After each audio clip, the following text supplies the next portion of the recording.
1941.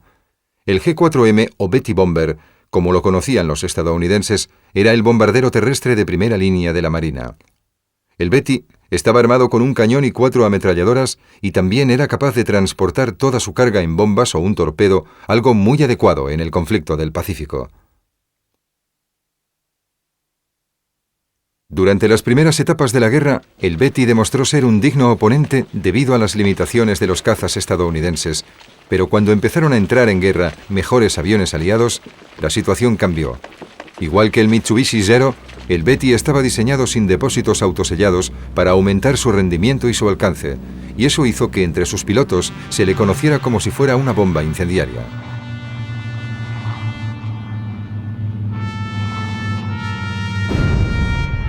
El Chi-Ha tipo 97, construido a partir del tanque tipo 89 que entró en servicio en 1929 y que se usó masivamente durante la guerra contra China, estaba totalmente anticuado para enfrentarse incluso a los tanques estadounidenses más pequeños. El cañón principal del primer tipo 89 no podía cargarse con proyectiles antiblindaje, lo que le relegó a vehículo de apoyo de la infantería. El armamento del tipo 97 era mejor, con un cañón de 47 milímetros y 2 ametralladoras, pero no mejoraba su eficacia en combate, con un blindaje menor de 30 milímetros, la mitad que su homólogo estadounidense, el Sherman. El ejército japonés utilizó mucho el tipo 97 durante todo el conflicto en el Pacífico.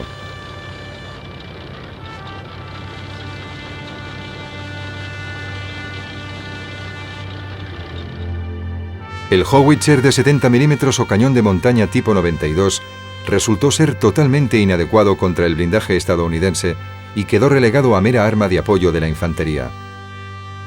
La ventaja de esta bestia de la artillería durante el conflicto fue que su equipo de 5 personas podía desmontarlo y transportarlo con alguna dificultad a través de la densa jungla y del terreno montañoso de Guadalcanal. Era un cañón ligero que pesaba unos 212 kilos, más o menos la mitad de los cañones similares estadounidenses, y disparaba proyectiles altamente explosivos de 3,8 kilos hasta una distancia de 2.700 metros. Aunque los japoneses no creyeron que la subametralladora fuese un arma viable para la infantería, utilizaron la ametralladora ligera como apoyo para la infantería. La ametralladora ligera Nambu tipo 99 de 7,7 milímetros se basaba en el fusil Bren británico, que se usó mucho durante la campaña de Guadalcanal.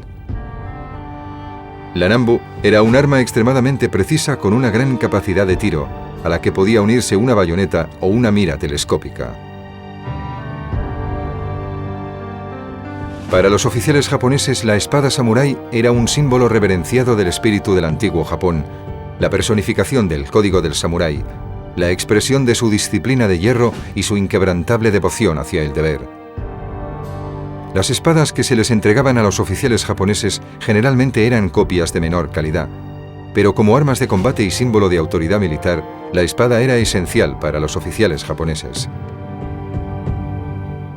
Incluso durante la Segunda Guerra Mundial, tras el desarrollo de armas mucho más efectivas y destructivas, la espada que llevaba un oficial japonés en la batalla era un vínculo vital con el antiguo código de honor samurái, el Bushido.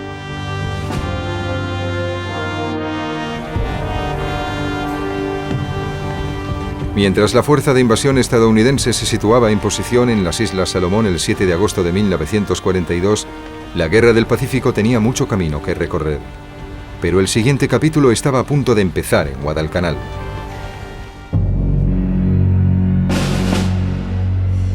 Los desembarcos.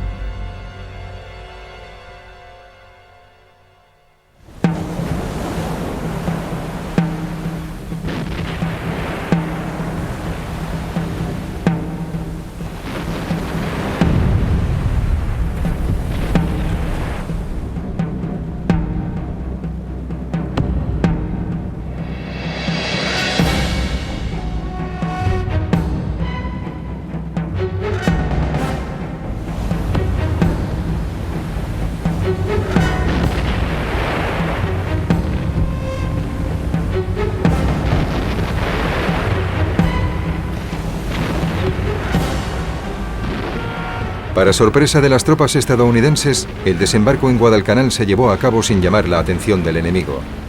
Fue una suerte, ya que el desembarco fue tan descoordinado como los ensayos habían sugerido que podía llegar a ser. Poco después, la llamada Playa Roja estaba llena de suministros, hombres y material, y nadie parecía saber quién era responsable de qué. Pero al menos no había japoneses por ningún lado, y al caer la tarde, los marines ya se dirigían hacia la base aérea japonesa. Sin embargo, en el resto de la isla había grandes cantidades de fuerzas del imperio. En Tulagi, los marines de asalto del coronel Edson se encontraron con una fuerte resistencia, especialmente la noche siguiente al desembarco. En la oscuridad de la jungla se repelieron al menos 4 ataques japoneses, y hasta el final del segundo día el coronel Edson no pudo informar de la victoria sobre las tropas japonesas. También hubo duras batallas en las islas de Gabutu y Tanamboko.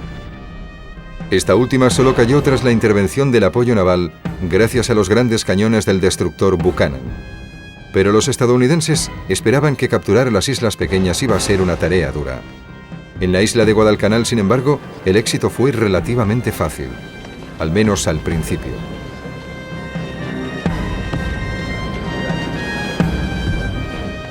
La tarde del segundo día de operaciones, los marines estadounidenses se habían dirigido al oeste de la Playa Roja para hacerse con la base aérea japonesa prácticamente terminada.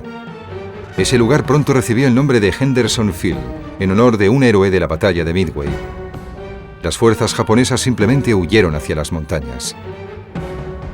Al caer la noche del 8 de agosto de 1942, el primer objetivo de la operación se había conseguido, y aunque las pérdidas en las islas del norte habían sido graves, el general Van de Grift había realizado su trabajo con eficacia. Pero cualquier optimismo sería prematuro. La guerra en la jungla.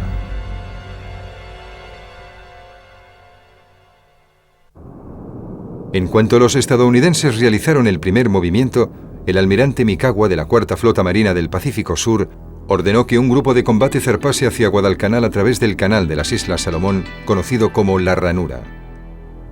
Pero antes de que pudieran llegar, Mikawa envió también una fuerza de bombarderos con una escolta de cazas contra las fuerzas estadounidenses.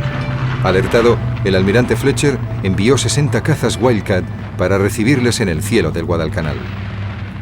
En una terrible lucha aérea, los japoneses perdieron 16 aviones por 11 de los estadounidenses.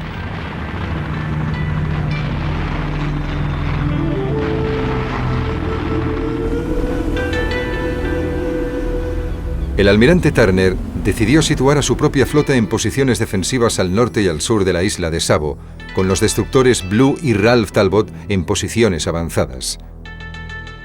Fueron dichas posiciones avanzadas las que primero divisaron los grupos de combate japoneses a la 1 de la mañana del 9 de agosto. Minutos después, la flota de cruceros del almirante Mikawa pasó por allí sin que nadie se apercibiera de ello. Entonces ordenó que los aviones de los cruceros despegaran y a las 2 menos cuarto sus pilotos empezaron a lanzar bengalas que revelaron la presencia de buques aliados.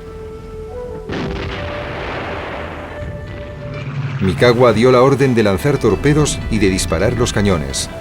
Había empezado la batalla de la isla de Savo. Los japoneses habían cogido al enemigo por sorpresa y sacaron partido de dicha ventaja. Se perdieron los cruceros aliados Van Zandt, Quincy, Canberra y Astoria. Otros quedaron muy dañados, mientras el grupo de combate japonés rodeaba la isla de Savo y volvía por el canal hacia el noroeste.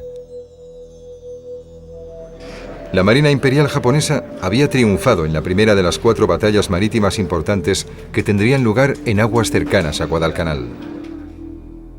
Para el comandante de los marines, Van de Grift, esta pérdida de fuego de apoyo resultó un desastre, por lo que la batalla de la isla de Savo concluyó con una victoria total de los japoneses.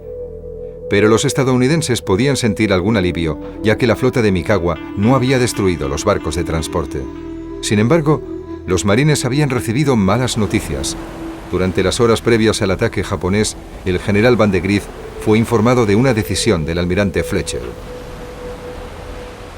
Esta consistió en retirar su fuerza de portaaviones del sur tras hablar con su superior, el almirante Gomley, y constatar que los recursos de combustible y aviones eran insuficientes para mantener una presencia segura en la zona. Como consecuencia de esa controvertida decisión, el almirante Turner anunció que él también tendría que retirar su fuerza especial anfibia. Al caer la noche del 9 de agosto, tras apenas 2 días de operación, los buques del almirante Turner se retiraron de las aguas de Guadalcanal, llevándose la mitad de los suministros y del material de los marines. No hubo tiempo de descargar más. En Guadalcanal y en las pequeñas islas del norte, la primera división de marines debía contar con sus propios recursos. Era un giro de los acontecimientos potencialmente desastroso para los estadounidenses. Van de Grift no podía hacer nada más que proteger su perímetro defensivo lo mejor posible y ordenar a sus hombres que terminaran de acondicionar la pista de Hendersonville.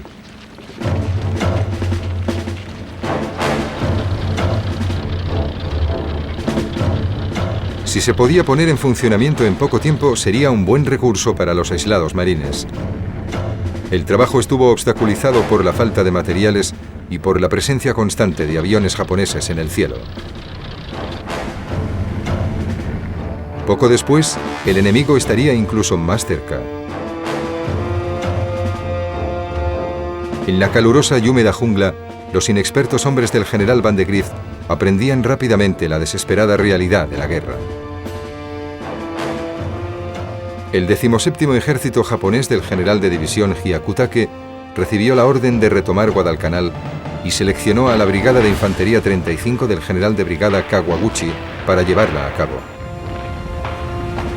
Fue entonces cuando el contraalmirante Tanaka se le ocurrió la brillante idea de trasladar sus soldados desde Nueva Bretaña a Guadalcanal utilizando convoyes nocturnos de cruceros y destructores, conocidos como el Tokyo Express, por su rapidez y eficacia en el transporte de tropas.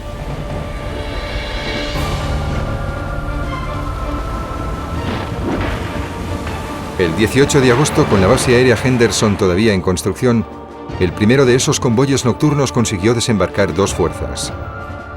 Al oeste, una unidad de desembarco especial llegó a la costa de Kokumbona. Al este, a Taibu, llegó el 2º batallón del 28º Regimiento de Infantería al mando del coronel Ichiki. Fue un movimiento arriesgado, quizás demasiado arriesgado. El general Hyakutake decidió no esperar a que su desperdigada 35ª Brigada de Infantería se formase. Actuó inmediatamente y los hombres de Ichiki avanzaron rápidamente desde su cabeza de playa. La noche del 20 de agosto habían llegado al límite de la posición estadounidense al este de Alligator Creek. Esa misma noche, el coronel Ichiki lanzó su ataque. Fue un enfrentamiento terrible que sería conocido como la Batalla del Temaru. Los japoneses se lanzaron contra los estadounidenses realizando una carga con bayonetas. Mostraron un valor increíble al encontrarse con una línea de artillería, ametralladoras y fuego de infantería estadounidense. Cuando fueron obligados a retroceder, el imaginativo Ichiki ordenó a los supervivientes que se reagruparan y volvieran a atacar las posiciones estadounidenses. Pero la valentía de los hombres de Ichiki no sería suficiente. Al llegar a la tarde del día siguiente, el asalto japonés había fracasado y los últimos hombres de Ichiki se encontraron rodeados de una fuerza estadounidense reforzada con blindados ligeros. En algún momento de la batalla había muerto el propio coronel Ichiki, aunque un mito popular insiste en que se hizo el harakiri cuando se dio cuenta de que había perdido la batalla. La victoria estadounidense en Temaru fue total y el campo de batalla fue testigo de una auténtica matanza. Murieron 800 de los 900 hombres de Ichiki. En gran parte, la aniquilación de las tropas japonesas se debió a la ayuda de las fuerzas estadounidenses del aire. La base Henderson había entrado en servicio y el 20 de agosto 19 cazas Wildcat y 12 bombarderos en picado Dauntless aterrizaron en Guadalcanal. La ocupación estadounidense ya no era provisional.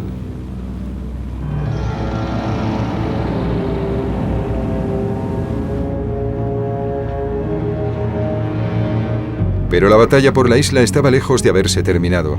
A finales de agosto y principios de septiembre, los buques del Tokyo Express llevaron nuevas tropas al este y al oeste del perímetro de Van de Grift.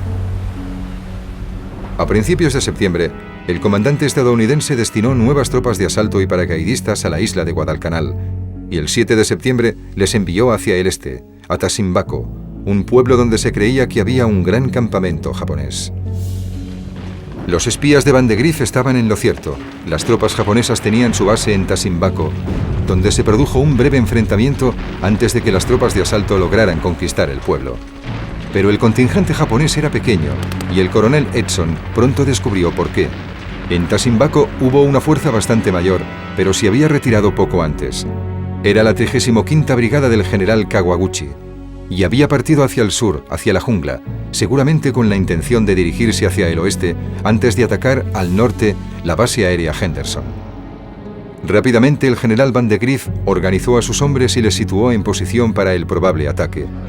Creía que su homólogo japonés les atacaría por las colinas que había al sur de la pista aérea. Si lo hacía, encontraría a las tropas de asalto y a los paracaidistas estadounidenses esperándole. La suposición de Van de Grief fue correcta. La noche del 12 de septiembre, los barcos de guerra japoneses lanzaron una descarga de proyectiles no contra la base aérea, sino contra las colinas que le darían su nombre a la terrible batalla que se libraría allí, Bloody Ridge, es decir, Colina Sangrienta. No fue una exageración. Cuando cesó el bombardeo japonés, los hombres de Kawaguchi llevaron a cabo un primer asalto que hizo retroceder a los defensores estadounidenses. Pero el verdadero ataque llegó la noche siguiente, el 13 de septiembre. Esa noche, la isla de Guadalcanal quedaría envuelta en el fragor de la guerra. La brigada de Kawaguchi se lanzó en un heroico ataque contra las posiciones estadounidenses, siendo recibida con disparos de mortero y artillería. Pero los japoneses también mostraron su poder artillero mediante un grupo de 7 destructores en las aguas costeras del norte. Los pilotos de los Wildcats estadounidenses hicieron valer la potencia de sus armas. Aún así, la infantería japonesa seguía avanzando. Fue una noche de lucha desesperada. En más de 12 ocasiones, las tropas japonesas cargaron directamente contra los estadounidenses.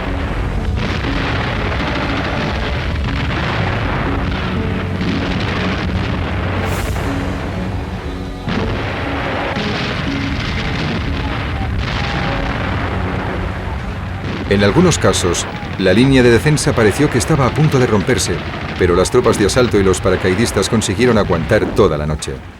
La mañana del 14 de septiembre ya habían ganado la batalla, y lo que quedaba de la fuerza de Kawaguchi se retiraba hacia el este. La colina, cubierta de cuerpos sin vida, seguía en manos estadounidenses, y la base Henderson estaba a salvo. El general Van de Grief había llegado a Guadalcanal el 7 de agosto con un cuerpo de hombres inexpertos. 6 semanas después, se habían convertido en una fuerza endurecida por la batalla. Pero no había tiempo para la autocomplacencia. Los marines seguían enfrentándose a muchas dificultades en Guadalcanal.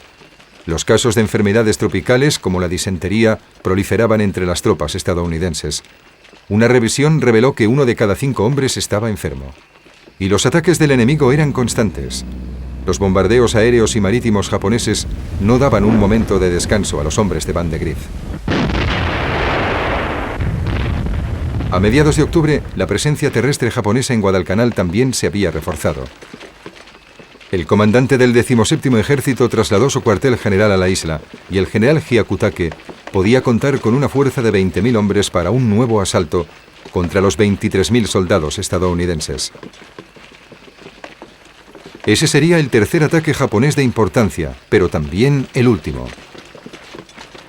En términos generales, el plan del general Hyakutake era realizar un ataque simultáneo en 2 frentes. Desde el oeste, el general de brigada Sumiyoshi dirigiría una fuerza de asalto con apoyo blindado contra el perímetro estadounidense. Tenía a su disposición unos 5.600 hombres. Mientras tanto, al sur, el general de brigada Kawaguchi atacaría con 7.000 hombres y piezas de artillería. La noche del 22 de octubre empezó la batalla por la base Henderson. Al oeste, una descarga de artillería anunció las intenciones japonesas. Cuando los cañones callaron, los batallones de Sumiyoshi se lanzaron contra la línea de defensa estadounidense con el apoyo de los tanques. Era el turno de la intervención de los cañones estadounidenses. Las piezas de artillería y las armas antitanque lanzaron sus proyectiles sobre los hombres y los blindados japoneses. El fuego de la infantería también fue feroz, y a pesar del afán de lucha que solían mostrar los soldados japoneses, el asalto por el oeste fue totalmente repelido en cuestión de horas. Las posiciones estadounidenses debían haber recibido un ataque simultáneo desde el sur, pero sin embargo, nada de eso ocurrió. El general Maruyama había encontrado dificultades para cruzar la jungla de Guadalcanal. Demasiadas dificultades. En el momento en que debía comenzar el ataque, sus hombres seguían intentando abrirse camino a través de la densa vegetación. Maruyama tuvo que abandonar sus morteros y sus piezas de artillería por el camino. Tampoco tenía manera de comunicarse con sus compañeros del oeste, así que no pudo avisar a Sumiyoshi de su retraso. El 24 de octubre, las debilitadas fuerzas japonesas del sector sur llevaron a cabo su ataque y el resultado fue el previsible. Más lucha feroz y una victoria para los marines estadounidenses que dejó otro campo de batalla anegado en sangre.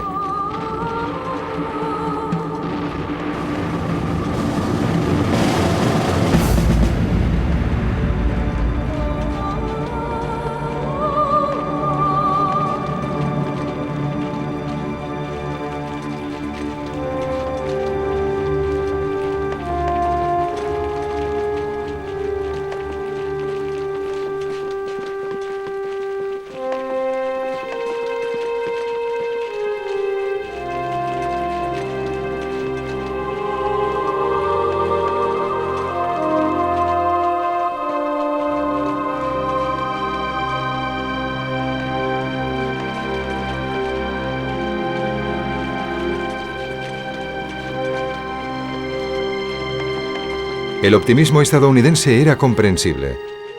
Los marines habían repelido 3 importantes intentos japoneses de expulsarles de Guadalcanal. Pero la celebración estuvo empañada por la pérdida del portaaviones estadounidense Hornet durante un enfrentamiento naval al norte de Guadalcanal. Fue en la batalla de Santa Cruz, la última de las 4 grandes batallas navales que tuvieron lugar mientras los marines luchaban por conservar sus posiciones en tierra.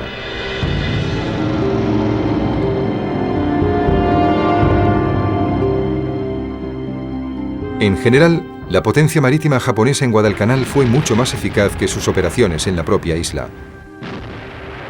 Tanto la marina japonesa como la estadounidense perdieron unos 25 buques cada una durante sus enfrentamientos en la zona. Pero Guadalcanal se sigue recordando como una operación de los marines.